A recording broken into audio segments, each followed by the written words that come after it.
speaks to you? Because there's a lot of interesting stuff, Ben. I like in verse 17, it said, "If it be so, our God whom we serve is able to deliver us from the furnace, and he will deliver us out of your hand." So they 100% had faith that God could deliver them from the fire. They didn't know if he would or not, but either way, they knew he was going to deliver them from the king. Because he had no power. Whether they lived or died, it was up to God, and God was going to take care of them either way. Yeah, verse 18 kind of answers that, Ben. And even if he doesn't, Yeah, and even if he doesn't, let it be known to you, O king, that we are not going to serve your gods nor worship the golden statue. If it kills us or not, doesn't matter. a lot of people like to say, I heard this week in one of the prayers. Somebody said, God, you have given us the right to demand what we want. I didn't like that, personally. We have the right to appeal to the throne of God, and we have the right to declare what we want. This is exactly what I would like you to do for me, God. Demand is not good, because demand says, I'm insisting you answer this prayer. To me, the opposite then of that is, if you do not, you've not done what I have the right to ask. I have the right to ask God nothing. There's a song in Hebrew, I'll get you out. There's a song in Hebrew, if you remember from many years ago, for the Passover called De'enu. And what it is it starts back in the history. It reminds the kids of the history, but it's like, so God, even if you had not freed us from the Egyptians, De'enu. And that says, it's enough. That's what it says in Hebrew. The word is, it is enough. God, even if you hadn't given us water in the desert, it would still be enough. De'enu. Even if you hadn't given us food, it would still be enough. De'enu. And they go through the entire history of Judaism. And so our concept, as Ben was saying, needs to be, even if you choose not to save me physically, it's still enough. Because for us, the answer is, you're going to save me spiritually. And life is a whole lot better afterwards than it is now. How? One of the things I find very interesting is that we see Nebuchadnezzar, as he says, what God can save you. And if you notice, all these are small g's until you get to the end, and he says, this is the God, capital, of Shadrach, Meshach, and Abednego. So we see the king's attitude about God changing. Yeah, he really is going from your God, who is lesser than me, to your God who is much greater than me, and all my gods combined. Yeah, absolutely. Anyone else? Anything else in that story? You notice it doesn't singe anything, okay? Well, my question, or one of the things, the observations, is the fact that in 25 it says, the fourth form is like the Son of God. Where does that come from? I mean, what does he know about the Son of God? And, now he's not just accepting God, he's doing the Son and God all at once? Well, doesn't it say he shines? It says... Some translations say he shines like the Son of God. The King James says, and they have no hurt, and the form of the fourth is like the Son of God. Okay. That's a big G. So I guess he assumes if somebody could walk into there from nowhere, Mike. But yes, you're right. He assumes that must be, Right. and he accepts that as a But true it wasn't fact. just God, it was the Son of God. Yeah, because Okay, I missed what you. Yeah. Over there it says son of the gods. Right. Yeah. Which indicates What version is that? What is that? That's going to be New American Standard Version. It's translated that same way in the English Standard. It's the Son of the Gods. and in James is son of God. the Right. New King James, oh, Never mind. never mind. Karen, did you I have went too something? far down. Yeah, there's something. Allison? Well, I like in verse 27 where it said when they came out, not only were they not burned up, but they didn't even smell of it. Mm-hmm. And that's showing that God even took care of the littlest, tiniest bug walk through like a heavy smoker's home or past a bonfire, you're gonna smell like smoke for a while. One of the things I've always said about cops, and when you watch that cops TV, they'll roll up on a car and they're like, I think you got some dope in there, you know. No, we don't. How did they know that? Because you can smell it as you're driving down the road if you're behind them. You know, and so here's something I've noticed about it too, by the way. How long did he keep them in the furnace? And here's what my thought is. It doesn't say, but it was long enough that the heat killed the soldiers that threw them in, but the king walked to the door of the furnace. They stayed in there long enough for the heat to die down. They couldn't turn down the gas. It's not like your oven at home. Even that takes a long time to cool down. They couldn't do that. They had to wait for whatever they were using to fire that furnace to burn down to the point that he could approach it. And so that tells me he kept waiting a little bit longer. Anything else? Speaking of, yes, Ron. Well, this might seem kind of strange, but I'm gonna go back to the beginning of the reading, where the Chaldeans come forward and bring charges against the Jews, and they speak and they say to Nebuchadnezzar the king, "O king, live forever." What did they actually mean by that? Because I've read that in other passages too, where they kind of butter him up before they tell him what they really want to say. Or was it just a greeting? Hmm? I mean, or was it just a greeting, like people greet the king and you bow? What, I mean, it was just a phrase, the In same. Britain, it says God save the king, Right. or the queen, that who's kind of in thing. power, sort of like I think it was a butter job. You're right. Well, yeah, I think Slather. they're just buttering him up. Yeah. And I just said, well, and one of the things is, think the Roman Empire declared himself, the Roman emperor declared himself to be a god. Nebuchadnezzar declared himself to be a god. How high was that golden statue? Yeah. So, I mean, that was not uncommon for these guys to get such a big head that they think, I've become a living god. Oh, Pharaoh, I'm a living god. Kenneth? I was gonna say, that's just a greeting that, other countries have, because European countries, especially British, they really praise, the queen and the king. And that's how they greet them. But I And- heard the and- queen and did it song. forever. Huh? And in song, Yeah. the queen don't look, yeah, almost 90 something. Yeah. She's 198. Yeah. Hang on, Hal and then Mike. Yeah. I think one of the things we see here, when the king looks in and says it is like a son of the gods, is we see he, like all of us, is relating it back to something that he understood. He may not have understood who this was, but he understood that it was something special. And we all have to begin with where we're at to learn where we need to be. Okay, Mike? Starting with Nebuchadnezzar having his dream answered, and Daniel giving all the credit to God. So Nebuchadnezzar had that seed planted. Then Daniel gets to appoint his three friends, Shadrach, Meshach, and Abednego, over certain portions of Babylon. And when I read that the Chaldeans go, "Oh, king," butter them up and stuff, they probably didn't like the fact that these Jewish guys were set up over them. And then they don't go and worship this statue and stuff. The We need statue to is not get about- these guys out of the way. That's right. It was not about whether or not they worship the king. It was about they are over us, and there are a bunch of Jewish boys who don't deserve Yeah, what's this? But Where do they neither get all the these Chaldeans. privileges? it. The Chaldeans were in the same shape. They were captured and they were made as rulers themselves. It's jealousy. Speaking of, by the way, which translation, New American, y'all know I love Bibles. There is a new translation now. I don't know a whole lot about it. I have read about it. It's called Legacy Standard Bible.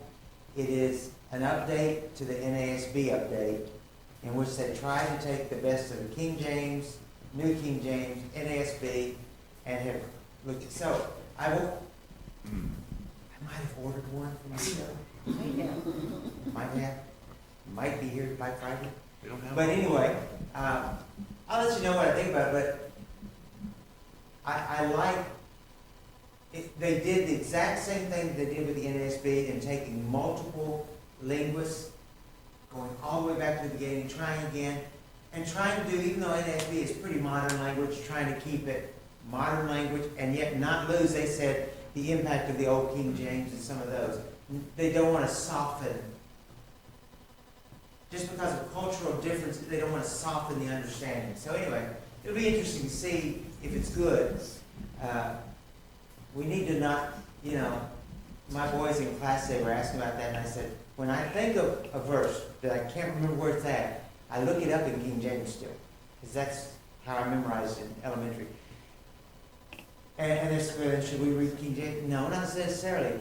We need to keep it fresh and modern so that people will understand it, but we also have to keep it accurate. But we all get our favorites, and mine has been for many years NSB and then the update. But anyway, okay, so, questions. So what was the complaint? And when they say astrologers, what do they really mean? Astrologers. But anyway, on top of that, Wise men. they're diviners, yeah. Those miners, yeah. They're diviners. And, Their complaint was they didn't bow down and worship the golden image. yeah. Yeah, that's their complaint. They're not doing what you said we all have to do. How did he react when he learned they refused to bow to his image? Now we're in verse 12 now, if you want to look. They couldn't wait to go tell on them. Say what, honey? They couldn't wait to go tell on them. Oh, yeah. But how did he react? How did How did Nebuchadnezzar react? Nebuchadnezzar, I just read it, I'm He sorry. gave them an opportunity to correct that. Yeah, he basically gave benefit of the doubt. And then when they said, nope, not going to do it. There you go. Okay, the next time you hear it, what are you going to do? And they said, we're still not going to do it then.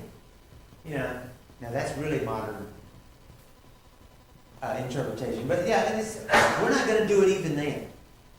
Because he did not, seemingly, he didn't even wait for that next time period for the bell. Once they said, even then, we're not going to do it, he immediately orders them to be bound. And of course, we don't know what that means. That could have been the next day, it could have been, but it says he ordered them to be bound. What reason did they give?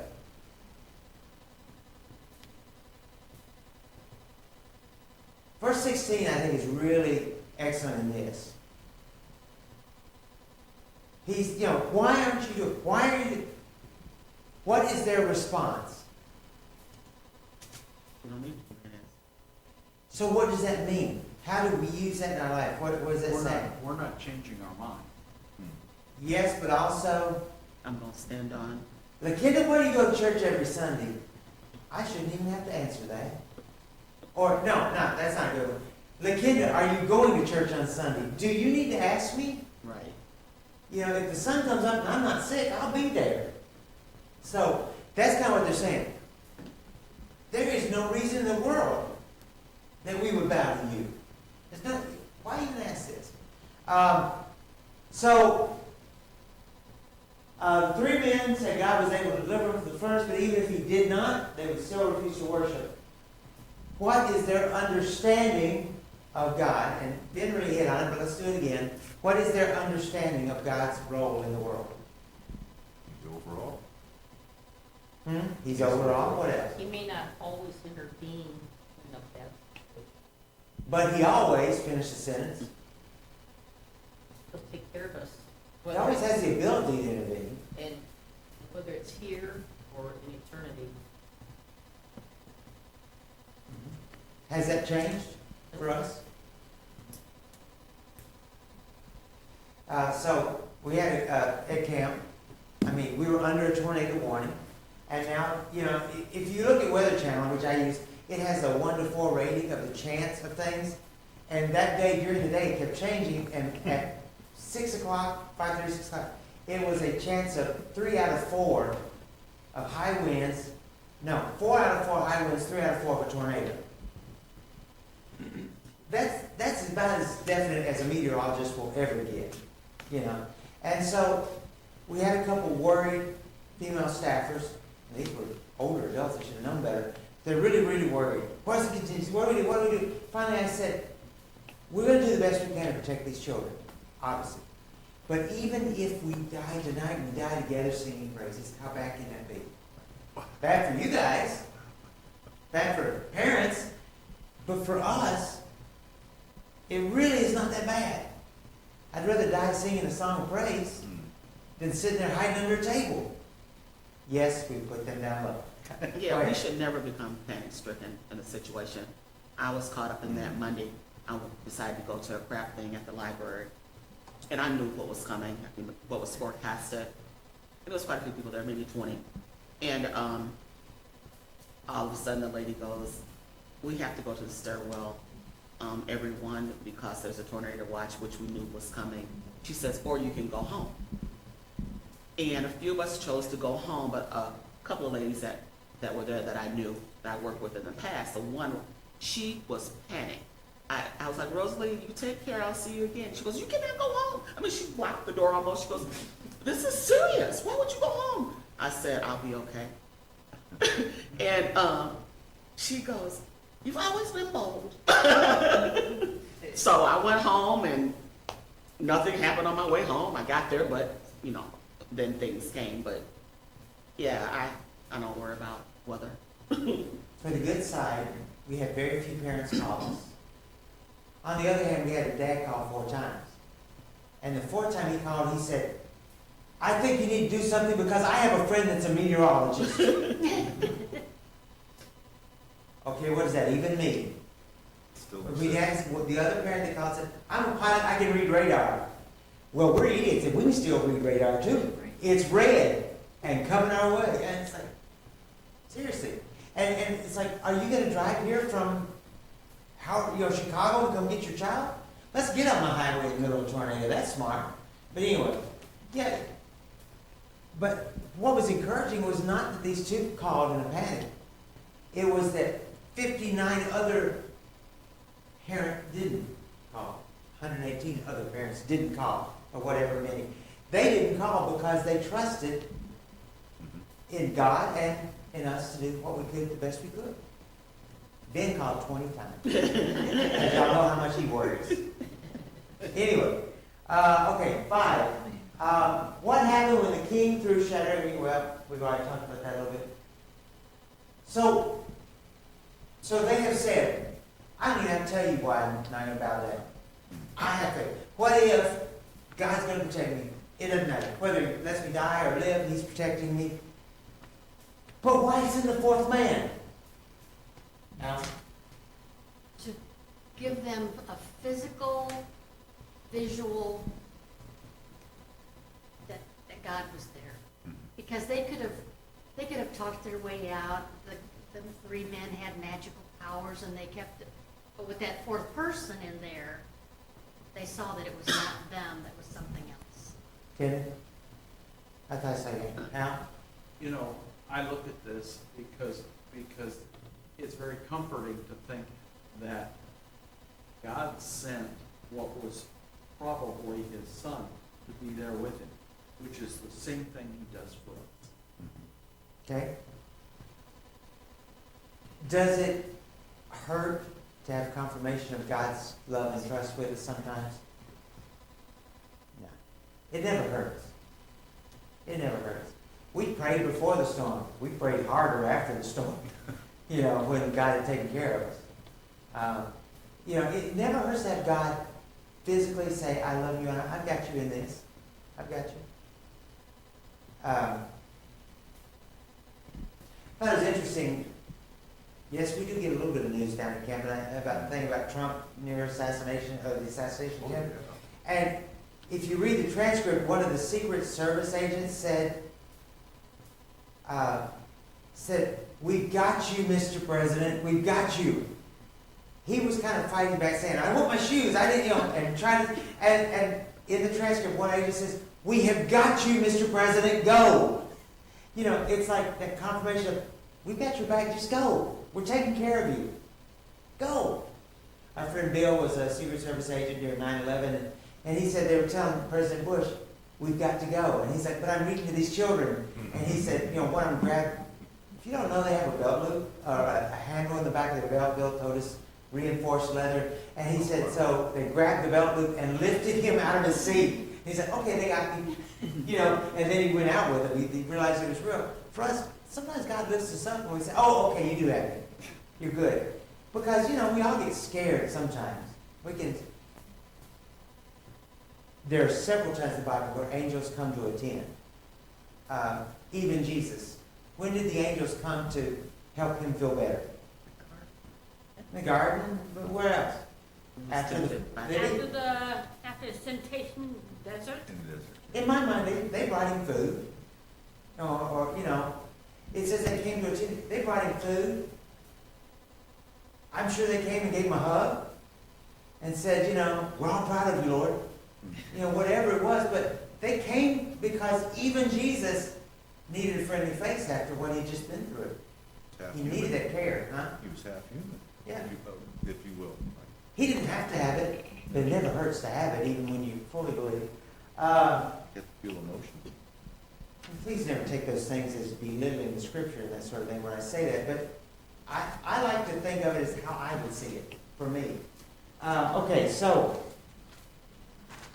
I'm losing everything. Bob's not here, my teleprompter quit working. My notes are flying all over the place because I got to sign it. Okay, so Nice. inspiration. I'm going to skip the inspiration. I don't feel inspired. So I have a question for you, and it's here on the floor. Do angels still,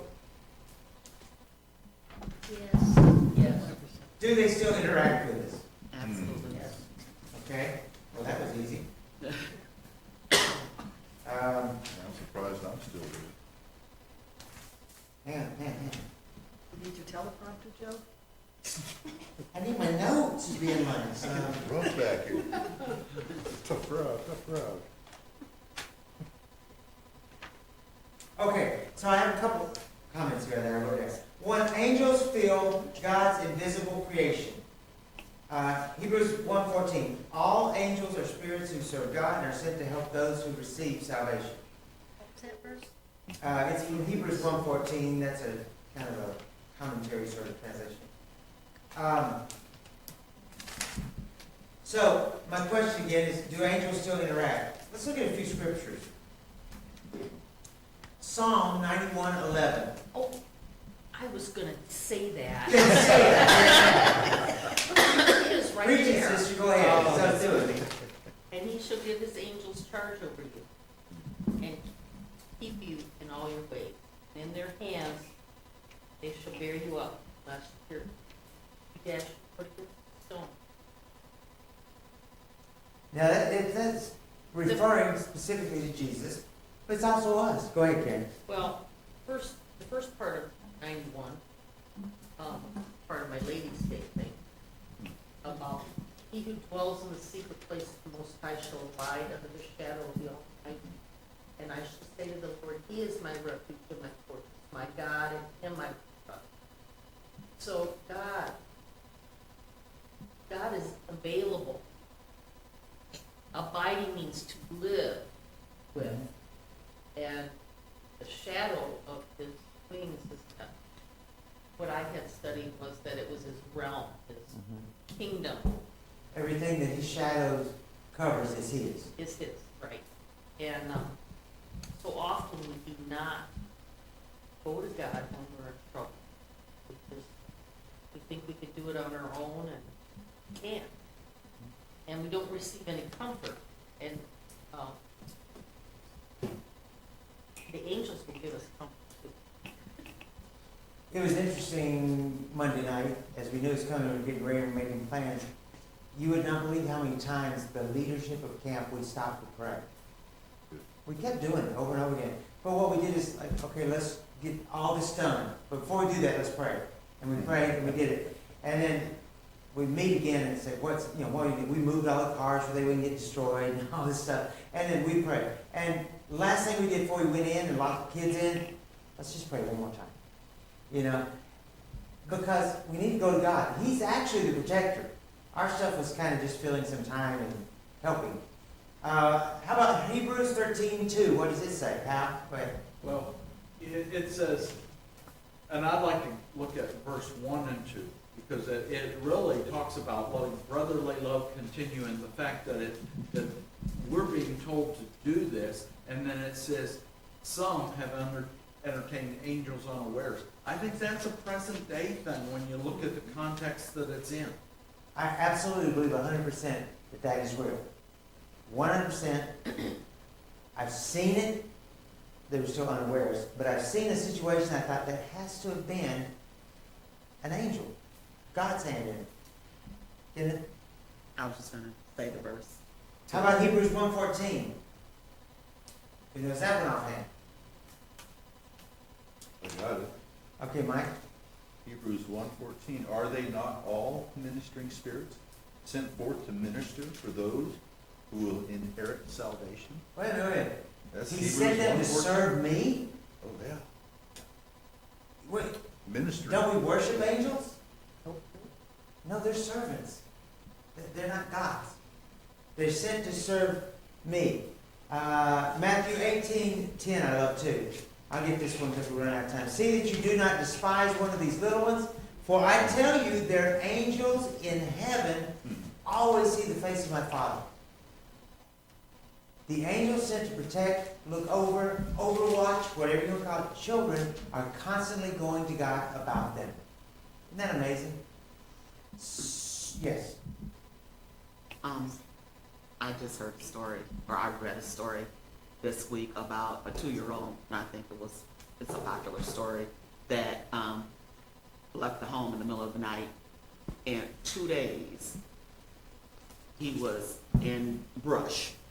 Right beyond that brush was alligators, known to catch dogs and eat them. And that child stayed, a 2-year-old, 2 days in that brush, unharmed, without mosquito bites, and they found him. I believe angels protected him. No ifs, ands, and buts about it. Luke 16, yeah, because they can't protect themselves. Right. Luke 16:22. Now it happened that the poor man died and was carried away by the angels to Abraham's arms. I don't remember who now the sister was. I've told this story before, but Catherine. Catherine. Allison always reminds me. Catherine, were you there with us? Me, Catherine laying there comatose, mostly, and her daughter and son-in-law in the room, the nursing home.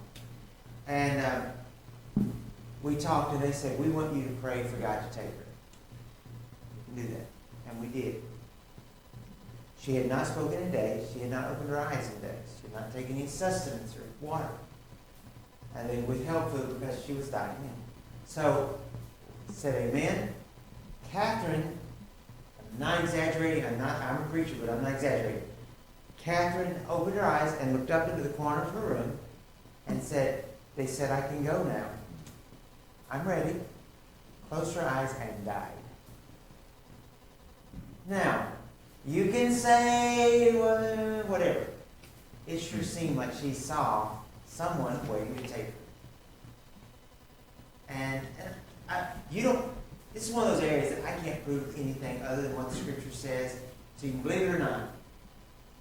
I was a doubter of that interaction until I saw that. So again, I will tell you this 100% from my experience and perspective. When Christians die, it is usually much gentler passing. Non-believers fight death. Because I've done it in the hospital for non-believers, and I've been with a lot of Christians as they die, and there's not always, because pain can take over and things, but the majority of things, especially elderly Christians, they pass easy. Isabel slipped away so gently. You know, my grandfather, he laid there and waited for me to leave the room and then slipped away gently.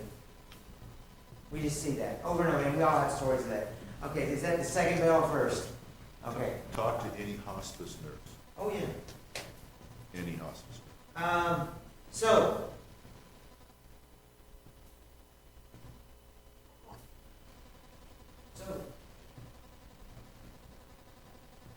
So this is one example. I mean, God actually sends him physically to protect him.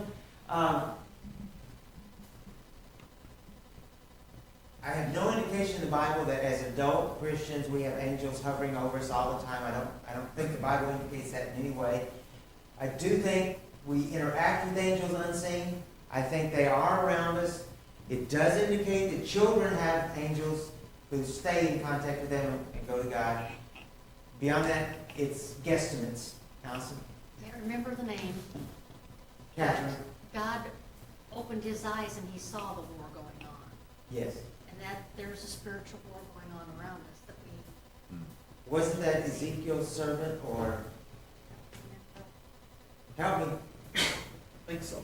One of the prophets took his servant was scared. We need to go. The city surrounded. And he took him up to the wall and his eyes were open and he saw, and he said the army without is greater than the enemy within, or something like that. He saw, because he was thinking, the servant was saying, because he loved the prophet, he was a servant, he was thinking the only protection we have are these soldiers in this walled city. And all of a sudden he said, wait a minute, let me show you the army. And God's army, fast. In fact, wasn't that the one where the chariots were even angels? I think that's the one where even the chariots were actually angels. You can read it and you'll see. But anyway, so God does it. We don't know everything about it. Here's the danger of dwelling too much on it. A lot of people worship angels. They're not worthy of worship. So if you speculate too much, but it is extremely comforting to know that they're there. Now, I said unawares, you may remember the story, but we were taking the kids from North Park, West Chicago, Freeport, on a trip. We pulled into a gas station restaurant. Ben and I were driving the truck of luggage, I think, at the time. I think it was with me. And there was a guy there, and he asked for help.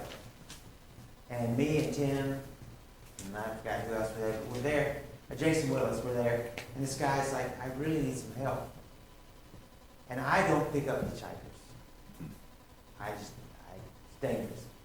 And this guy looked pretty scruffy. But Tim said, you and Ben can handle this. Give him a ride.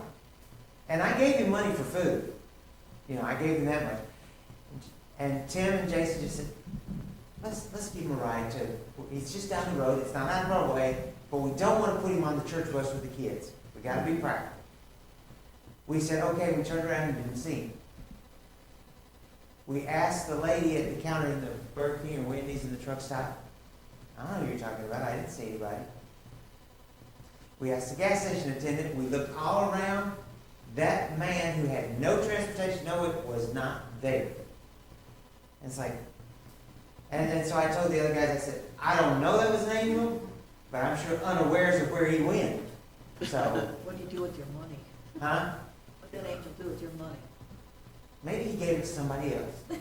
Testing, 1, 2, 3. Testing. Okay. So it's important to surrender to God's will because you don't know how God's going to work it out. So just ask Him to work it out when you don't know. It is fine to, again, don't demand, but it's fine to ask God, this is the result I want to see. But it is more fine to say, but I will accept whatever you choose for the outcome here. I'll be fine with that.